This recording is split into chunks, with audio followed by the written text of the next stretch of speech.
Hello, hello, hello, pretty girl alumni. Welcome to the lesson. Class is in session. Please grab some snacks, some tea, anything to keep you company.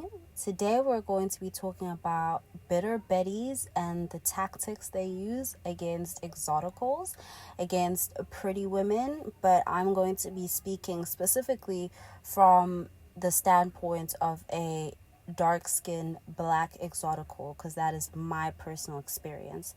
So you might be wondering, what is a bitter Betty? And I've seen the terms given to other, bitter old white women, usually racist as well. Like you have the Karens, you have the basic Beckies. So I wanted to coin my own term, and I thought bitter Betty just explains this archetype so perfectly. So, a bitter Betty to me is a white woman, usually older, who has not done anything significant with her life. She's usually a housewife or a baby maker, or she's working a regular job at her old age. And she loves to come for black exoticals. And I have noticed this. I have so many stories about these types of women. And the reason why I've noticed that they come for black exoticals is because they were taught their entire life that the mere fact that they're white makes them better than any other ethnic group. And usually when you prove that stereotype wrong, or you prove that notion wrong by just existing, it infuriates them, because not only now did they believe in the lies of patriarchy, which is why they usually housewives with unhappy failing marriages, but they also believed in the white supremacist ideology. And it's like their whole world is crashing down because they don't have any pedestal that they can put themselves on. So these are the tactics that I've usually noticed from these bitter betties. Number one is they will try to sun you. They will try to take on an authoritative figure in order to reprimand you for doing something. I have seen so many TikTok videos where a bitter Betty will comment on a exotical's hair. Oh, your hair's too big. Oh, your shirt is so short. Like, why you have your stomach out? They love to police attractive women because they're not attractive, okay? They wasted their attractiveness and their youth, if they had any, on a dusty, and all they did with their lives was have children and get married. So now here you are, beautiful, confident, exotical, who does not give a fuck about her skin tone, who did not buy into the white supremacist ideology, and she sees you as a threat. She's like, how dare this girl that I viewed as below me act like she is on my level or above me? And usually what will turn from this is you'll get those Karen crash outs that you see online when you confront them about it, or you return the same energy. And I actually have a story about this. In high school, I went to a predominantly white high school, and I remember I was standing in front of the reception area right outside the main door, and I was waiting for my mom to come pick me up. And I was talking to my friend, and we were talking in our language because I am from South Africa, so we were talking in our native tongue. And she was going up to the boarding school, and I was having to shout across the parking lot to her. And this bitter Betty, literally, she was in the car park waiting for her child. She was talking to a friend. She gets out of a car. She starts screaming at me. She's like, why are you shouting? Why are you making such a ruckus and all of that? And the irony was that she's shouting at me about the noise level, but she's louder than the noise level that she's reprimanding me for. And then she drops in a little bit of racism in there because with the bitter Betties, they're racist. So that's their only problem, is that they're racist. And she's like, we're not animals here. And I go, oh, so speaking my mother tongue is equivalent to being an animal to you. And I said to her, that's racist. And she got so much more angrier when I called that out. And she started flying off the handle. She went inside the receptionist saying, I'm going to report you. You're disrespectful.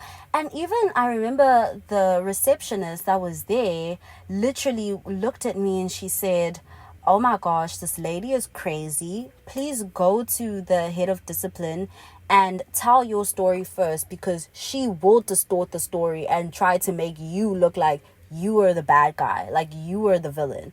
And this is another thing with bitter Betties that I've noticed, is that they love to be victims. So they will, if you confront them or reciprocate their energy, they will run and report you first, which is so insane to me, because you started this whole interaction and you are literally the problem, but for some reason you still want to be the victim, which I really don't understand.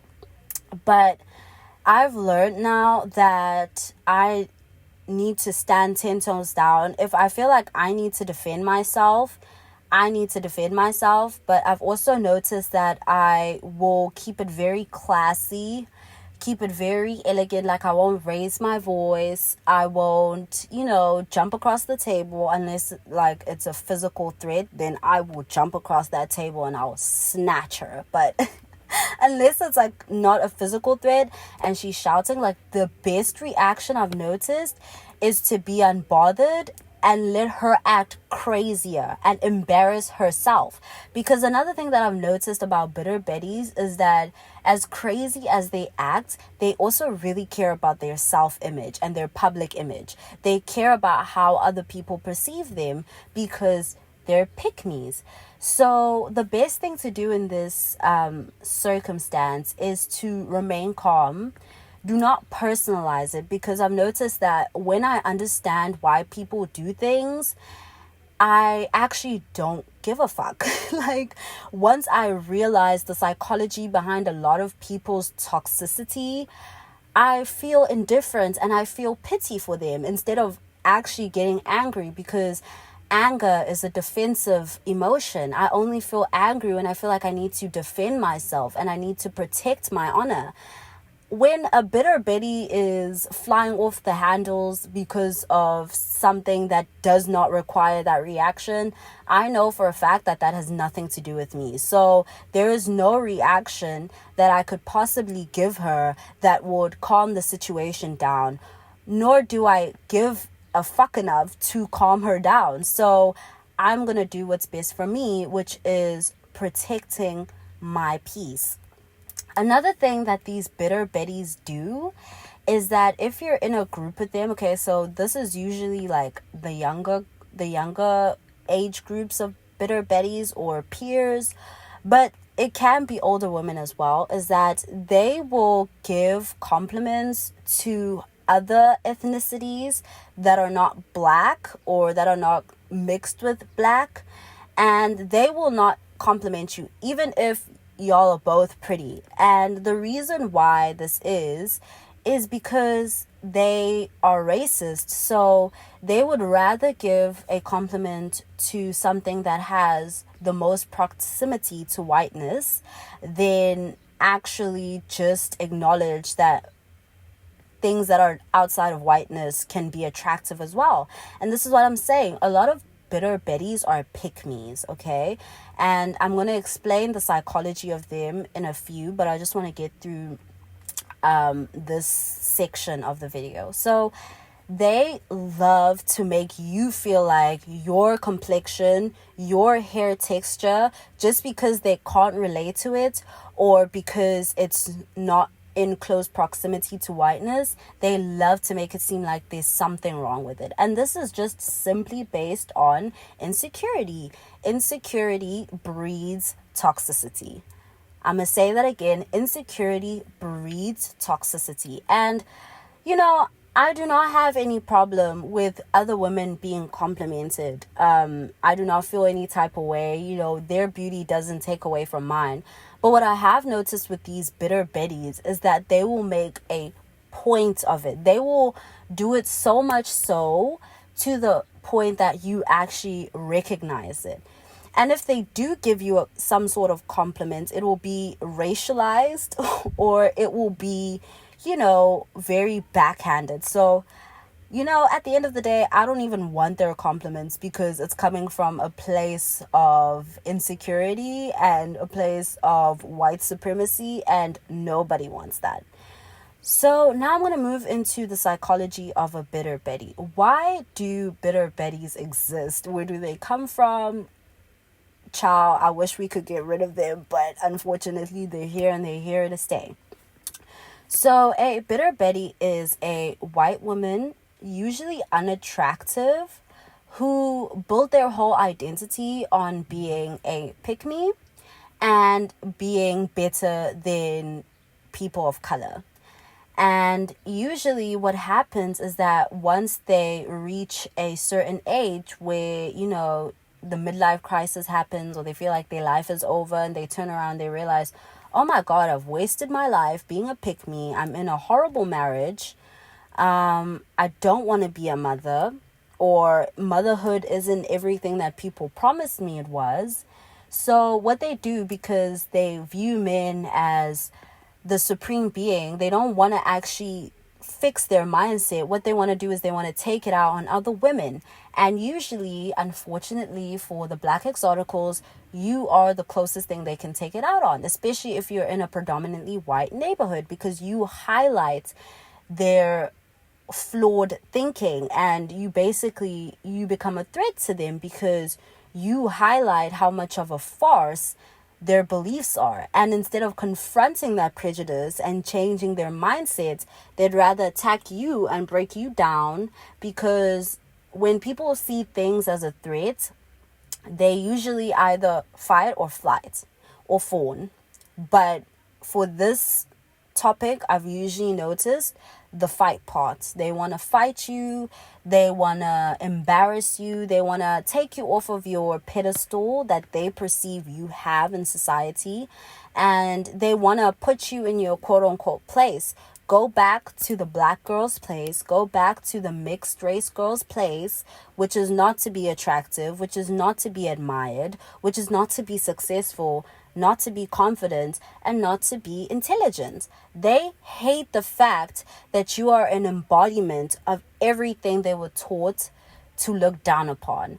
And seeing you in all your glory actually makes them admire you more, and they can't deal with those feelings because then they have to grow as a person. And bitter Bettys don't want to do that. They want to be a perpetual child. That's why a lot of them will have these public tantrums. Because imagine at your old age, at your grown age, shouting at a high schooler. Like, if you really had a problem with the noise level, you could have just come to me respectfully and said, please, could you keep it down? And then out of respect, I would have been like, oh, sorry for disturbing you. I'll go talk to my friend in person. I shouldn't have been shouting across the hall. But because you wanted to come with that rah-rah energy and you wanted to, it seemed like she wanted to fight me. And she was so mad that I wasn't acknowledging her, because when she started shouting, I just went back into the school building and I was just like, I'm not interacting with her. And that's why she threw in that little racist jab, because she knew, okay, now I have to touch a soft spot. Now I have to go lower because I'm not getting the reaction I want out of her. And a lot of bitter Bettys just want you to play into that Black angry girl stereotype, because it's easy. It's easy for you to play into that stereotype. And that's why they actually get more visceral when you choose another stance and you start recording them and you start walking away and you start asking for help, and you actually take the role that they wanted to take, which is the damsel in distress. And this is just the first part of this video, I'll make more additions to this video because I have noticed too much of this behavior. But let me know if you've ever encountered a bitter Betty. Let me please put the stories in the comments. I would love to read your stories because I know you have come across a bitter Betty once in your life. And that is it for today, Pretty Girl Alumni. Please like and comment, subscribe for more content like this, and I'll see you in the next one. Bye.